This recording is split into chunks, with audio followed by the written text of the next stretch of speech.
little things spin. Okay. All right. So a couple things that we're going to look at today. So the first one is going to be like what our 4 parts are going to be here. So we'll get into much more of the educator part, the teacher part first. So we'll get into like an overview of Edgenuity. I'll give you a walkthrough of the system. We'll get into monitoring student progress and what that can look like. And I'll show you from like our summer school that I just made, honestly, Kate's and my kids, my son and her two kids, and a test student in there. And then we'll get into the student view so you can see what that looks like and what they can do and see. And as we get into some of these things, like we'll get into course structures, including outlines, what the lessons look like, assessments. We'll get into, you know, what different support tools are there, how to analyze some of the different data. And again, like we said, whenever we get into the school year, like this isn't, we're going to do 2 sessions and then you don't ever hear anything about Edgenuity again, except for what you can figure out. We'll probably keep them to half an hour stuff as opposed to an hour, but trying to give you as much as you can to get started. So to getting into the actual system, so here is Edgenuity. So if you haven't logged in, you can log in whenever you want. I didn't hear back from anybody that they couldn't get in, and I tested all of your accounts. So if you can't get in, no big deal, but if just let me know. So one thing that you'll see is that you're going to have access to all of the schools. So really, the only one that you're going to worry about is Digital Academy. And when you log in, you're going to see this screen come up. And I show you this, and then I'll move back to my summer school account with our test students, is that you're going to see that there is a review to be completed. This is going to be that way whether it's your student or any student in Digital Academy. I start with that because I used to teach teachers just to go to this review tab and go there. When we get into some of the different components of this, I would say I'll teach you how to get into a dashboard. Always go into that dashboard. If you see that there's like 14 reviews, because now we have 250 students in Digital Academy at the middle school and high school level, that's going to overwhelm you, so try not to worry about that. But once you're in to Edgenuity, this is going to be a screen that's going to come up. We can put in any announcements that would be school-based stuff. Obviously, we don't have any in there right now because school hasn't technically started. And then you're going to see a number of different things here. Some people will really use these, especially like if you have anybody that's showed you anything from the high school. Some of them will use these. I like to use these tabs at the top because it's one place that I can go, and it's easy for me to look at. So you have, you know, your student one, and in here you can click on Manage Students, and you can get all of the students that are in, you know, that school at that time. You could also search for a student. So if I wanted to search for Connor, I can do that, and it'll bring me up his courses and all that stuff. In courses, this is where you can get to some course structure stuff. This is where you can get to a grade book that's in Edgenuity. We'll get into that tomorrow. This is where you can manage any courses that you needed to.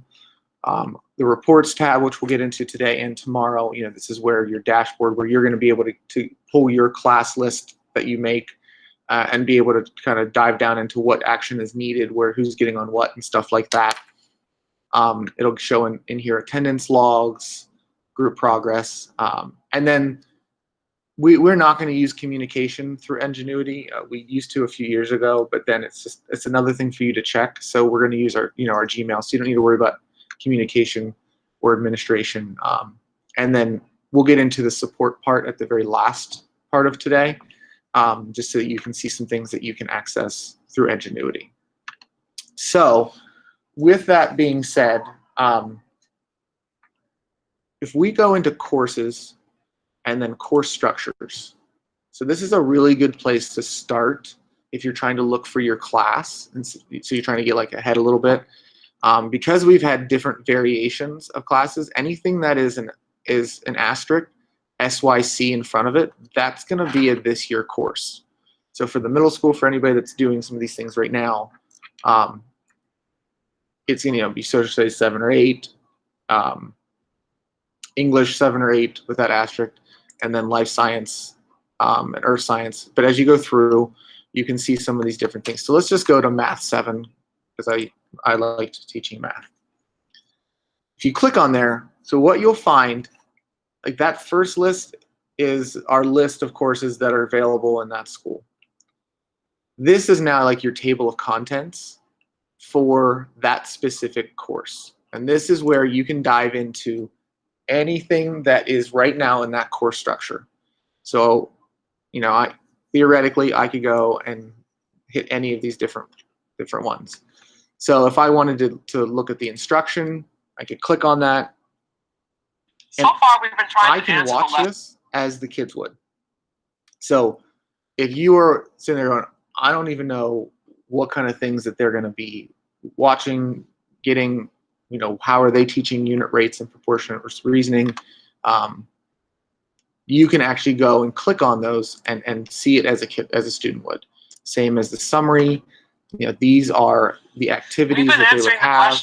How can, you know, if you wanted to look at any of the quiz answers, you know, you can go in here, you can see what the quiz number or quiz question is, what the answer is. And this is really helpful because Edgenuity will actually grade a lot of this part. But if you're going through a retake with a student, you're doing a review, you're trying to do a number of different things, this is where you can get the answers.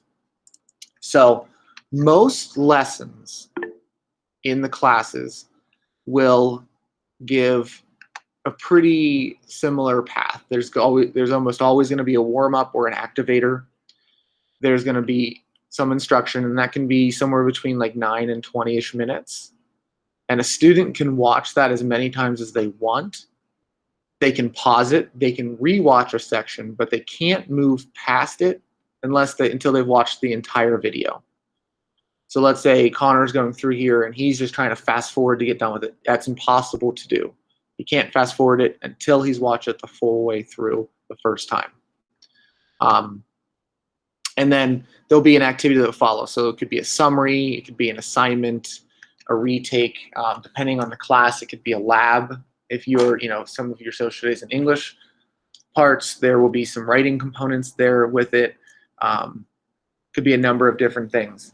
And with that, so like not everything gets graded, meaning it's some of that, the formative, you know, assessment where you're trying to, you know, gauge theoretically, you know, how the student is understanding things. So like a warm-up is not graded.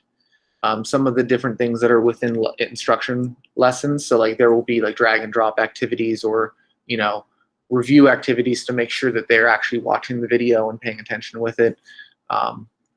There's, you know, some of the summaries aren't graded, and like any pre-writing stuff that you're going through that stage of things. And tomorrow, you know, we'll get a little bit more into like the practice and management of that. But like some of that stuff isn't graded, but like quizzes are automatically graded because they're 10 questions. Tests are automatically graded, and they're multiple choice because they're 25 questions. You know, some of the short writing stuff gets graded that you will need to review and some things like that. But for the most part, as a teacher, you will grade about 5 to 10% is what the program says that you would actually grade, and that could be anything from a writing piece. It could be reviewing and grading a journal activity. You could, you know, lab reports for any science classes. If you're going to, and then of course, if you're going to add anything in there that you want to, which again, I'll show you that tomorrow. So most times an entire lesson, so entire unit rate lesson would be about an hour for a student to do. When we get into the student view, you'll see that it'll actually tell them how long it is suggested to take for an activity. And like, you'll get to know the kids and say, okay, you know, Andy may not need the entire time to get done with a writing activity, but I want to monitor that. But, you know, Connor likes to do all the stuff in docs and then copy and paste. So you learn some of that part, but it'll give them a suggested amount of time. And like I said, it's about an hour per lesson. So some days the students may only have to do on their learning plan a warm-up, instruction, and summary. So they may not have a full hour in that, but to do one, it's about an hour. And like I said, you can click any of these different things. Any questions that I heard somebody put something in the chat, but anybody want to unmute and then ask any questions about some of this stuff? Do you know, are we allowed to, once they're done, so if this whole one topic would be 1 hour of instruction, that would be something that kid could work on through a day. It's based on how they're working and their pacing, correct? So if they're done with their quiz, does it automatically bump them to the next lesson? Or Yeah. can I control it and say, I'll open it up to you, or no? No, it will do, it'll bump them to the next part. So like, Okay. I'll take you into, that's a good question. So I'll show you like the back end side of things. Okay. So like what you can do is, actually you can do that now. So you can, no, that won't work for you. The only times where you can like kind of stop them is when they get to a test you could have them stop when they get to a quiz. So right now, one of our defaults is not to have a teacher review when they get to a quiz. So what that would do is once they do whatever activities leading into a test or exam, they then have to have that unlocked by the teacher. So that would be kind of the only area, I think that was Laura that said that, that they could, but. Would you recommend, just because of the large amount of student population we have, I mean, we're going to be getting emails. Would that be an email notification saying this person needs this unlocked, this person needs this unlocked? I mean, is it better to just let it? I'm just worried about being inundated. Like, are we going to be inundated with emails of kids saying? I would keep it where they only get locked when they get to a test. Okay. You could do it like, let's say you have a rusher, somebody that, you could do it for that individual student. You know what I mean? So like, you can decide that. I personally would say keep it with tests and exams for your own sake.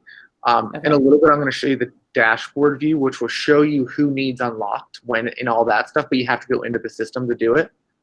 Okay. Then, oh, yep, that's a great question. You'll see that this is checked for Connor because I want to show you guys different things, but the kids can't move around freely in a course. They have to go by it sequentially. So hopefully that kind of is helpful. So if we go back to the course structure, we're going to see that in here there's a guided notes for most of these courses, for most of these things. And so this is, if I click on it, which you'll have access to click on that as you have access to click on it as well. So in here, this is something that either they can print out or they could use something like Kami to be able to type in. But these would be like guided notes, your closed notes that they can go through the lecture and lesson to be able to use for any review, things like that. I really like these. This is something that's newer for Edgenuity in the past year or so. But you can review that as you go into and try to get more comfortable with your courses. They have all of that. The other thing that is in course structures are the course documents. So like some of them have a ton. Some of them have like 2 or 3 things. So like this Math 7 one has a good bit. So it has, the curriculum guide, the scope and sequence. There's performance task answer keys, alignments, all these different things.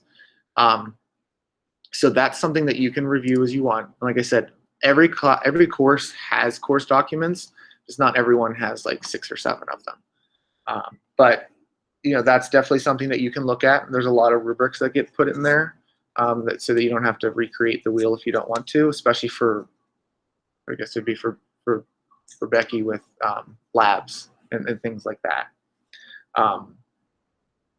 So in terms of like the actual course structure, I mean, I don't want to undersell that part of it, but that gets you into there. Like, so let's say you are looking at a student. So this will give you what you can see from there and all of those different things.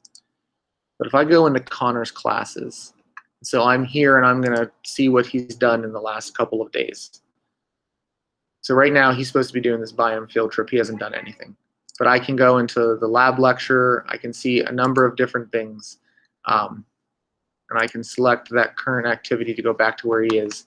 Once Connor would start doing things, that's whenever you click on something to grade. So he did, forget which activity he did. He did a quiz. So you'll see here that Connor took a quiz on what is science, and he failed it twice. So in Edgenuity, how it is set up as of right now is that a student needs to get a 70% or higher on a quiz, a test, or an exam. So I know that that is a little bit higher than what is failing at school, but it's something that keeps us balanced a little bit. And a student gets to take an attempt, or gets to attempt a quiz 2 times, a test 2 times, an exam 2 times. If they don't get a 70% or higher, then they get locked. And as a teacher, you would need to give a retake. We're going to get into that a little bit more tomorrow, but I wanted to show you this part because I know a couple of you were trying to go into like your own making of things. So this is what it would look like. What you can see here, and I'll just say this a couple times because I think it's really important, is this time spent. So you'll see like when Connor attempted it, which was like 25 minutes ago, and then how long he took. So 25 seconds for 10 questions is super impressive. He tried a little bit harder the second time, but still only 10 seconds longer for 35 seconds. So like these are things that are like, that you'll be, I'm sorry, first attempt was 35, second attempt was 25, that you'll be able to like hone in on. And like, these are things that we talk about at our orientation as making sure that you know, review your notes, that you study before you do things, that if you take something and it doesn't go well, that you don't do it the exact next second that you got done. So like he gave a good 10 seconds before he took his next quiz attempt and still got the same grade. As a teacher, this is stuff that you can review with them, and you know, you can go through this with them. So I think it was Laura that said yesterday, you know, maybe that she'll go through and, you know, if somebody's not doing well, review different things. This is where you could review some of that with them and say, you know, words that you want with whatever that looks like on a one-on-one basis. So that will give you, you know, course structure is where you can go in and you can preview anything you want for a class. You know, this is going to be your table of contents. You can get any course documents, anything like that.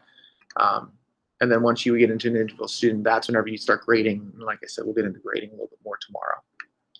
So from a course structure and a course preview point of view, that's going to give you as much as you're going to, you know, as you can. The other thing that's really useful as you're getting in here are some of the different reports. So the first one that we'll get into, and again, we will reiterate and go through these again as we get into the school year and there's more student data and it makes more sense, but so that you know what you're looking at from the beginning. Group progress is something that I always start at, and that's because I can then get a good snapshot of the kids I want in here. So like once we build groups, you can go into yours and then you could click, you know, your 7th grade ELA section 1, 7th grade ELA section 2, however you make those different groups, you know, and all of those different parts. But as you can see here, here are the 3 students that I currently have in my class. And right now, Connor is the only one that's made progress. He's gotten 9.19% done in earth science. And right now he has a couple of different grades. So if I actually click on a student, I'll click on Connor. Here it's going to give me an individual breakdown of his progress. So you'll see here that he should be at a target completion of 2.3%. That gets created by whenever we create the courses for the start date and the end date. So again, just made up 2 dates that we started with. So I put Connor the start date of 8/4. He needs to be done by 5/29/21. So that's why at this point he's supposed to have 2.3% done. But right now he only has 0.2% done. So he's slightly behind. If he had any grades, because he got a 30%, so right now he doesn't have any grades, there's 3 different grades, but really we only look at 2. There's the overall grade, and the overall grade is the grade of what they've completed and how they've done. So right now, if Becky gives Connor, just allows him to have his 30% for his quiz, Connor would have a 30% for his overall grade. But since Connor's slightly behind, there's the actual grade that we look at. And that's the grade that if wherever they're supposed to be, anything that's late, they would get a temporary 0%. So instead of a 30% for the class right now, he probably has like a 21%. And that evens out as long as they're staying on pace. That overall grade and that actual grade match. And again, we'll get a little bit more into that as we get into the school year and we do some of the follow-up things. But this is what, from a teacher point of view, you're able to see. I show you this now because this is also a report that the parents are going to get every day in their email. And this, we go over how to read it, what it looks like, all of those different things. But this is a individual student progress report. Super important to be able to see that. It'll give you then like where the breakdown of quizzes are, tests are, exams, assignments, anything that would be applicable for that. Any questions on the progress report side of things for a student? I don't know if Kate's in here yet, but if she is, if there's anything I'm missing, Kate, you jump in anytime. How many days, if they're behind, if you see a student's behind, I mean, if they're behind in every subject, obviously that's something we all need to come together and talk about. But in one particular subject area, how long before, like how many days should they be behind before we have to do some form of intervention? Like, is it, if it's a chronic, it's just like on a case by case? It's a case by case. We'd be looking at like, when we hit 5% behind, that's whenever the alerts start going up. Okay. So let's say, and again, like if Connor's doing all right in math, but it's science that he's behind in, that's where like, and he's 5%, that's where, remember the teacher, so Becky in this case, would see like what the problem is, because it could be that he just doesn't understand that part of it, and then it'll get faster. But like, let's say he hasn't done anything in a week, now he's 5% behind, that's whenever the alerts would start going up. That's a really good question. Any other questions about progress? And the last thing that I'll say, that like, especially if you have a student like Connor that needs to see what the goal of things, it also gives a daily goal of how many minutes they should be working to get themselves to remain or get back on pace. So if he was 4 or 5 days further behind, this will go from 26 to 34 to 45 to 11 hours and 43 minutes, those kind of things. So that's another big thing that's in this this report. The next report we'll look at is the attendance log. So Laura, you're saying, really good question. Okay, what point do we have them with alerts? We also look at this attendance log and see who has been working and at what pace. So like right now, Connor's the only one that's done anything, but Connor's only worked for an hour, a minute and 59 seconds. And if I wanted to, I could go in and I could go to his specific part and I can see how much active time there is and how much idle time. So, Connor turned in one thing, and really he did 2, but the quiz doesn't count because he didn't pass it. So he turned in one thing in a minute and 9 seconds. He's got 33 seconds of idle time. Those kind of things add up. Where this really is like helpful for you is, let's say, Connor hasn't done anything in earth science in a week. but he's saying, I'm logging on, I'm doing earth science, but he's really logged in for, you know, a minute or for an hour, but of that hour, 59 minutes are idle time. That's stuff that you can show them, and we show them how to have access to that, but the attendance log is something that will be, you know, helpful to you, and that gets into reports and attendance log. That'll give you. Sorry, Andy, can parents see that also? Will they have access to seeing what their kids are doing too?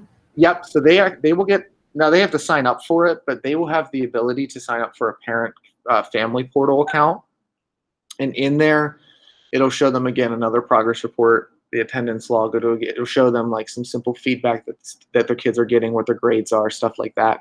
So they have access to that. Yep.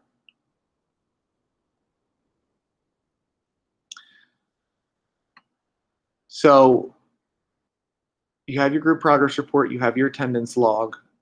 The last one that I really will get into, and this will evolve as things get deeper into it,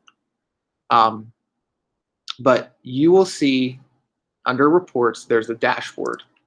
The dashboard is like a treasure trove of really good information, because this is where you'll see what you need to do for a student. We'll get deeper into this tomorrow and the world's beyond, but you'll see where you can actually, you know, you can bring it down into your group if you wanted to, you know, all of those different things that you want to make. And then so that it could give you, you know, that specific class. There's going to be 3 different alerts that will come up, and tomorrow in tomorrow's recording will be, you know, some things where you can see them, they actually come up. But there is a red exclamation mark that will come up, and in there that will say if a student is out of retakes. So because I allowed Connor's thing to show up where he can go wherever, it didn't come up today, but tomorrow it will. And there'll be a red part here in earth science that will say he's out of retakes. And that will give you the ability to click on that and be able to give him more retakes, review his quiz, or have him restart it. There's an orange exclamation mark that will say you need to have a teacher review. So like, you know, Laura's question of, you know, how will we know if they need a review so that we don't have 1,000 emails coming in? It will come up here with that. And then anything that needs to be teacher graded will come up in yellow, and you'll be able to go and review the assignment and all of that stuff. So this dashboard, we will come over and go and get into that 300 different times because it's so valuable to what you have. So like I could go into, you know, some of the core stuff that you wanted to and stuff like that, but more to come with that. But I would say the dashboard, when I'm getting into actually going through student progress and seeing what needs to be done, what they're doing, grading, different things, stuff like that, that's where I go to start. From the side of the teacher, so that gives you like the tour of the place on the teacher side of things. And again, when we get students put in there, once, you know, rosters and everything gets finalized, we'll go through that with actual students in there at the beginning of next week. But does anybody have any questions or wanted to see anything more on the teacher side of Edgenuity? Because I'm going to transition to the student side here soon. Okay, so I lied. I'm going to show you one more thing. I apologize. If you go into student and then manage students, what you can do is it'll give you your thing. You can filter down into any groups you want. But if I click on one of my students, so I'll click on Connor, you'll see that a number of these different things will come up. So like I could view his courses, I could get into his progress report, session log, I could enroll him in courses if I really needed to, I could update him, I could add him to groups. But the other things that I'll be able to do is if I wanted to impersonate him. So let's say Connor is saying, I can't move on in my class because the button's not coming up. And you don't know what he's seeing or what he's looking at and all of those different things. If I click on the more, and I go to account security, it's also where you can change his password, I can impersonate him. And what will show up is this little screen here that says everything will be logged. So like if you went in and you did an assignment for him, it would do it. And now I can see everything through Connor's view. I can go into the class and say, you know what, you said that you couldn't move on in earth science, but I can tell that you haven't done your biome field trip yet. All of those different things. So to do that, it would be under students, manage students, and then you'll click on whomever you want to, and then you can do a number of different things. Super helpful because sometimes they're just genuinely lost. Sometimes just something's not clicking. So you can see that from their end. So with that being said, I'm going to log out of my teacher account. I'm going to sign into Connor real quick.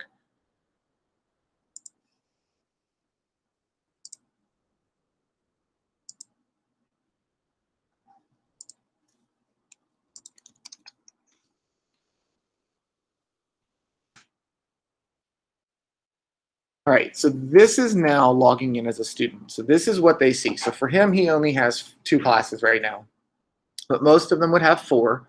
This is their main dashboard page. This is where they can get into any of their different classes. If they really wanted to get into their profile, they could, but they can't really change a whole lot. Things like that. What you can see here is it'll give them what % they have complete and if they're on target, ahead, or behind. And then if there was a grade, we would have a grade right here. The grade that always gets put on here is the actual grade. So what that means is if they're slightly behind, it's going to give them a lesser grade than what they've completed.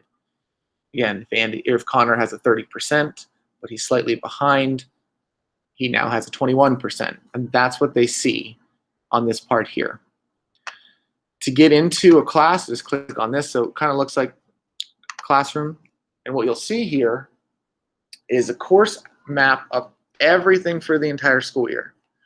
So because Connor can move around, everything is available for him.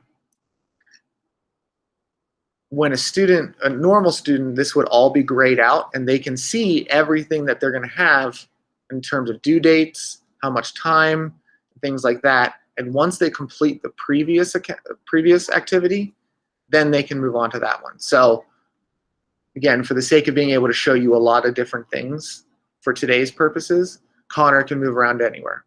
When we get into some stuff going forward, Connor won't be able to move around until he gets things done. So you'll see here that right now an alert comes up for him that he has 9 overdue activities, which means it's going to take him about 3 hours to complete those. That will come up every single time until they're caught up. So there's no activities that they have outstanding.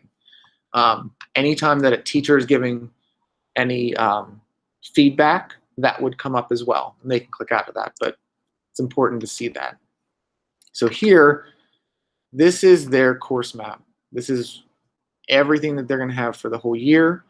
I love that this got changed within the last year and a half, that it'll show them how much estimated time it takes, when things are due. So like theoretically August 7th, the biome field trip, vocabulary, and direct instruction were the only 3 things that were due. The biome field trip I put in there myself, so that's why it's an hour and a half, but we'll get into that a different day. But you can see here online content for the 8th is only 15 minutes. So for that class that day, it may only be 15 minutes worth of stuff that they need to have done. And then you'll see here for quizzes, because he failed those quizzes, you'll see you don't have any more retakes available. Contact your teacher, and it'll give them that. And then finally, in this area, before we get into just the actual course content and course report, you're going to see that I did a journal activity also, and I got a 0% because it auto-graded this for me. As a teacher, you can go back in and override that, but you'll see that it took me 9 seconds to do. This is something that can be important if anybody's rushing through things. You'd be like, well, it took you 9 seconds, and you can see that it took you 9 seconds. So let's make sure I'm going to reopen this for you I want you to really take your time and, you know, be careful with your thoughts and words and whatever else you want to say. If I click on the plus sign as a student, I can see what my objectives are, the standards are that I'm going to do. You know, if there are any, you know, activities I need to go with that, anything is included there. And the other big thing that you can also download, but that they can download, is something called a course report. So the course report will come up, and you're not going to be able to see it because it's on this different computer, but it will give them a report of everything that they've done, what they need to do, and how much time is going to be. So it would give them all of this in a PDF form, an all one big thing. And in that, that's something that gets updated as they do things. So if they download it today and then you grade 3 things at like 4 a.m. tomorrow, they're going to need to re-download it, but it'll give them a group of everything. So that would be like their grade book that they can see what they've done, how long it took, what their grades were, all of those different things. From a student point of view then, so let's say I'm Connor, and we're going to pretend that I don't want to do the field trip, or I did the field trip, I did vocabulary, and I'm going to go into my next activity. If I click on that, so I'll click into direct instruction.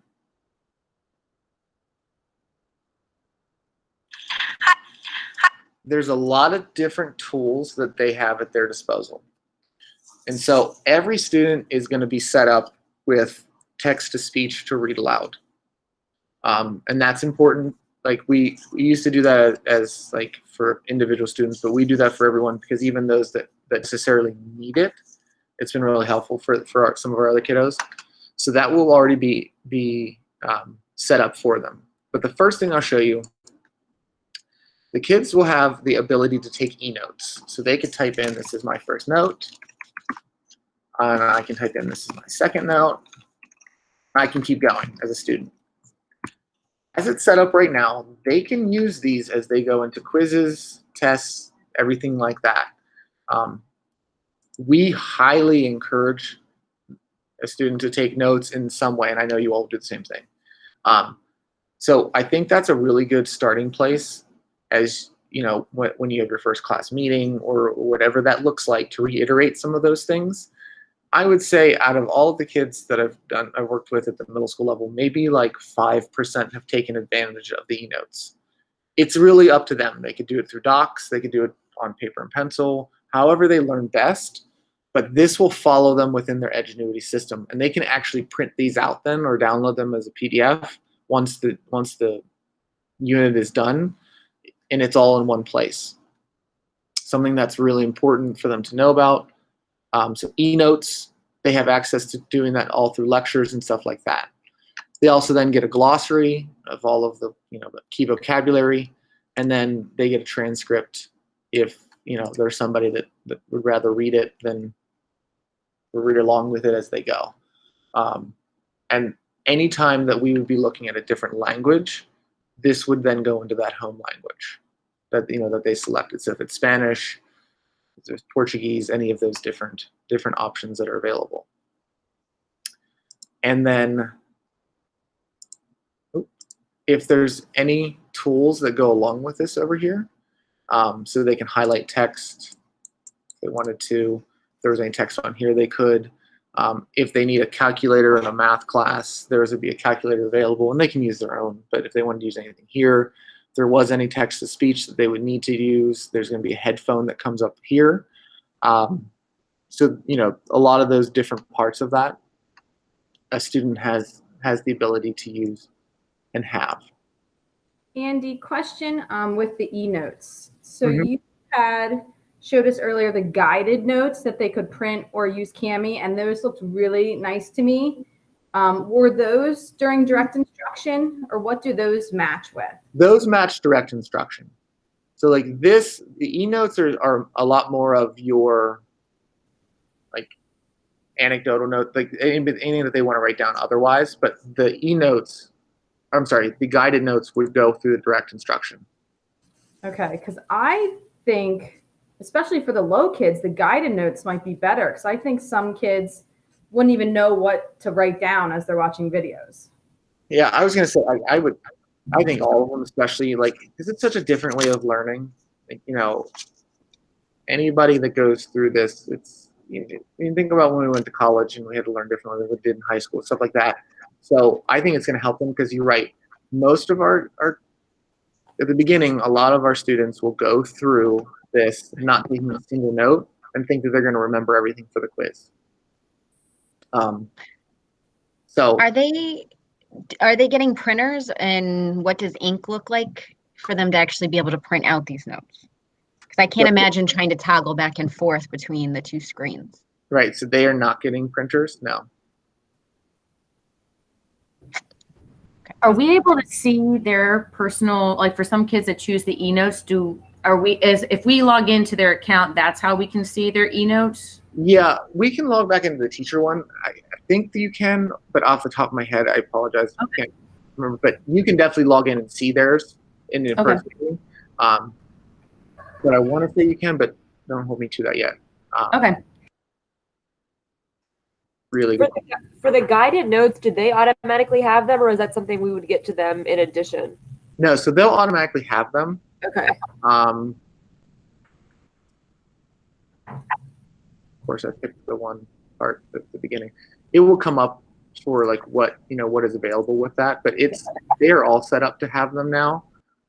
So that will be there for them. Let me see. But I agree. You have to toggle screens. I don't know how easy that would be to use. And I mean, if they have a printer, great, but a lot of kids won't. I don't know. I'll have to think on that. Okay. So the other things that they can see is this is where they can get all of their e-notes that they have. So like if I did, oh, there we go.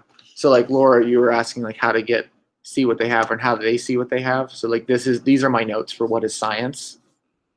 So on the left side here, you'll have your course map, and then here are all of the e-notes that they can see and do. So like if they wanted to put that into, if they wanted to print that into a PDF or anything they wanted to, they could. And then the other thing that they're going to be able to do is see their grades. So right now, Connor doesn't have any. Well, actually he does. He has a 0. But it will show them, where they currently are and where they need to be. So that's really good. We want, obviously you want that to be matched. And then it'll give them a breakdown of what their quizzes, grades are, tests, exams, assignments, labs, projects. The things that you'll see here at the weights at the bottom, that's something that is just, it's defaulted from what we traditionally have had. With that being said, as we hit next week, these weights can be changed. And I say that because I don't want you to think, okay, wow, tests have got to be, exams have got to be 20% or assignments have got to be 40%, things like that. We can adjust those, and I'll show you how we can do that as we get back into course structure stuff tomorrow and beyond. Andy, I have a quick question. Sorry. Are we responsible for showing the kids how to walk through this whole thing, or are they getting their own like orientation on, all right, here's how you get to all your courses, like what you're telling us? Are they getting that? So we're going to do an orientation through a student walkthrough next week that will be recorded. So like the first half of that hour, we'll more than likely get into more policy stuff, and then we'll do like a deep dive into where I'll show Connor again, just because it's easy. Because he's a real person, but he's not school age. And so we'll do that. It might be a good thing to review some of that with them, but they will, I mean, we can't, with the amount of students, like before we used to say like if you didn't come in, then we had to follow up with you, but it was also because we had 10 students at that time. at the middle school level. So this would be something that would be really good to review with them. We also have that student orientation video that at least Yes. Yeah. we always assign to them. Like as soon as they log in, they can't do anything. The video plays automatically. And on top of that, I made a screencast last year or 2 years ago of Maya Farber. And I got permission from her. And whenever I had a new enrollment, I shared that video with every kid. And I said, watch the video and save it to your drive. And then that way you always have it. But it would go over a lot of the things that he's going over right now. And it's something to think about if we want to make a different one of a generic kid, not Maya's, use this. And then also go over some of the grading things for the parents. But we can always make one and then send it out for them to save to their drive so they can watch it over and over.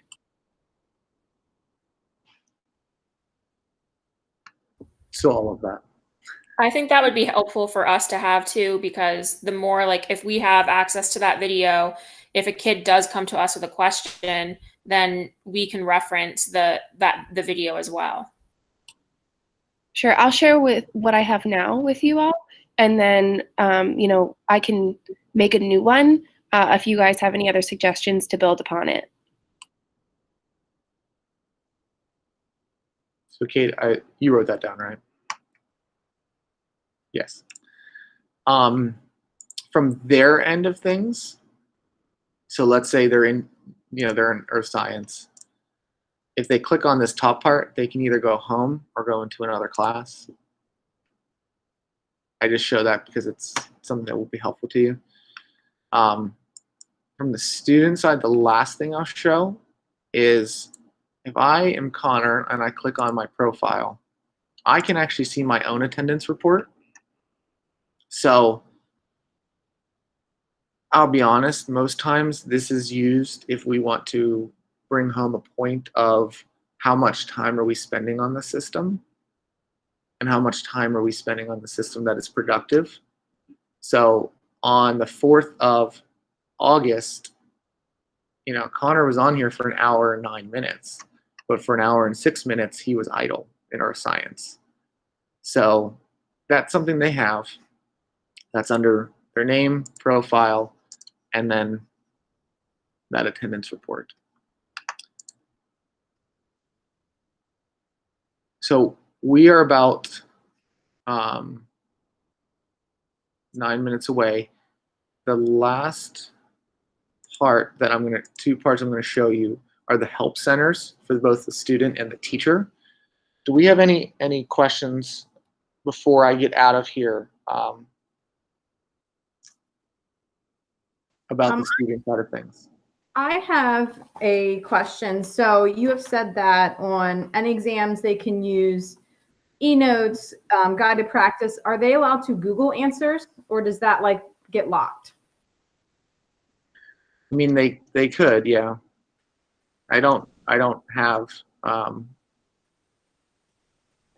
right now we don't have a folder. What's that? I encouraged it for them to Google. I was like, if you don't know, just Google it, because it's not a matter of, recall. Like if as an adult, I might have to Google the capital of North Dakota. So if it's that type of thing, I don't care that they're Googling it. On the questions that really matter, like, how did the discovery of Florida affect the religion and the culture in that area, like that type of thing, they can't just Google that. So that's a more synthesizing question. So that's the type of skill that they need to learn anyway. So if they can Google it and Google has the answer, I didn't care, and I encouraged it. As long as it wasn't plagiarism. Right. That was the caveat.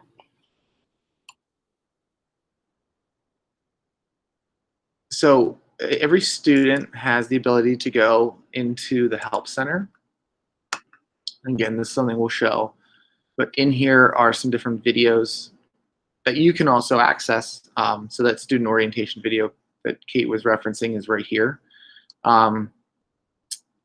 It gives them a number of different things here. Here are some frequently asked questions. And then, those videos that are at the top there, if they scroll down, they can see some of these. There's some different downloads of, guides, stuff like that.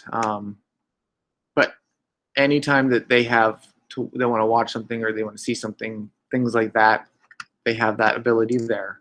From a teacher's point of view, I'm going to log out here and go back into mine. And this is an area where you're going to be able to, view today. So under support in your teacher account, there's a help center. So they've really revamped this help center so that you could search for things. But like if you wanted to get into, looking at managing courses, and then, all of these different articles, there's a video library of different things. You could do a search of, progress reports. And it'll give you, a number of different things. I'll be honest, I will go back to the help center every once in a while to look at things, and I've done Edgenuity for a while, just to help with some of those different parts. There's classroom resources, professional development parts. Like it'll give, student certificate templates that you could use if you really wanted to. This is where they really revamped some of that. And that's up to you. It's especially if you have somebody that has been struggling to get stuff done, and this is what you want. We also, Kate is a mastermind of building different templates of that stuff too, that we can give you resources for that. But Edgenuity Help Center for educators under support help center, that's going to be, some different tutorials you can access, different videos, things like that. So with all of that being said, I'm going to try to go into a student and see if I can see their e-notes. But does anybody have any questions? We got 5 minutes left. I want to be respectful of everybody's time. I'm sorry, I have another question. It's not necessarily on anything you went over. And if you're going to go over this tomorrow, just let me know. So I'm getting the gist that communication is very huge with this. Is there a way to generate parent emails, a parent email list, or to like email entire classes? We can get into that tomorrow. But yes, I mean, you can build some of those out of your Sapphire reports to then send out. The other thing I can show you is like, they used to call them canned emails. I can't remember what they're called now. Template emails. So like even if it was something of a template email that you wanted to send out at the beginning of every week and then just build upon it, we can show you that too. That's a good idea. Okay. So that was dumb. I didn't even know that like we'd have students in Sapphire and all that. So I know how to do that. No, you're good. Don't worry. Don't worry. So to follow up with the e-notes question. So if I click on, if I go to manage my students, because I did that really quick, and I click on Connor, I can go and click on Earth Science and e-notes. So here I can see those same notes, just like I was able to see in the student view. So I can't remember. I think it was Laura that asked me. It's good knowledge for everyone. That's where you can see. And then if I wanted to like go around all the classes that I've ever had, if I had notes in here, I could see what Connor has been doing. I hope this isn't a stupid question, but they're not required to take e-notes. No. Be taken somewhere else or something like that, right? Correct. No, not a stupid question. No. I know that I have, it's been a rare case, but somebody was saying that they didn't know where to find their e-notes, like just be able to see what they're doing. But no, they don't have to take e-notes. They could do it through their docs. They could do it through writing it down whatever to them. With writing it, but okay. Yeah, they can take regular notes. I know that, like Mike in the past, though, Mike Arnold would not help someone unless they were able to send a picture of the notes. And so, like, I guess that's the only time that it comes. Like, if you're a math teacher and you want to see their thinking, then you're saying, okay, I'll help you, but I need to see your work. Right. But even then, that's just a cell phone picture. Right. Yeah. Hey, Andy, does this interface with Sapphire, or are we going to be like transferring grades over and You'll have to transfer grades over. But we'll get more into that earlier next week. That'll be more holistic grades as opposed to like individual one, this quiz, that quiz, things like that. So what's nice about this is you'll be able to take this component and put in just that actual grade. So I mean by that, what this will do is do all the hard work that Sapphire would do. And the parents have access to all of these different grades and all of these different things. So really in Sapphire, it would be updating what their actual grade is completed at that time. So you wouldn't have to put in like, okay, Andy's biome assignment and or Connor's biome assignment and then Connor's quiz for this one and this one and this one, because all of those things that the student and parents have access to their grades through that course report and through that parent portal.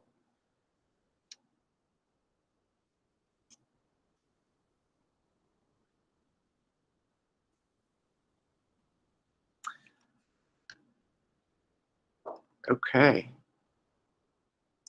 So I'm going to stop sharing. I hope this was helpful. I know that I talked a lot and I don't like to do that. I like to be a lot more interactive. So I apologize that I talked at you, but hopefully that was helpful. I'll stop recording.